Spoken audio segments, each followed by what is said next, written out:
Hello everyone, good morning and welcome to my channel. সবাই কেমন আছো? আজকে শর্টসে আমি তোমাদেরকে আমার একটা খুব প্রিয় একটা জিনিসের কথা বলবো।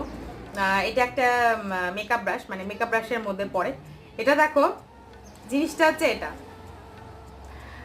তোমরা বুঝতে পেরেছো নিশ্চয়ই এটা আমি কোথা থেকে জোগাড় করেছি।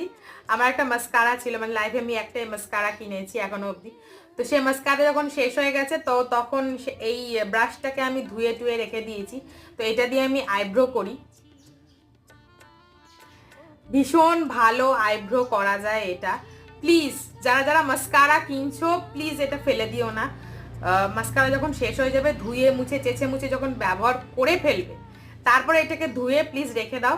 দেখবে আইব্রো করতে এটা এত কাজে দেয় না। তার সাপোজ ধরো তোমরা এখান থেকে লকস বার করবে বা বেবি হেয়ার্সগুলো ধরো বার করবে, থাকে না বিভিন্ন লুকে আমরা বেবি হেয়ার্সগুলো বার করে রাখতে চাই কোনো একটা লুকে, বা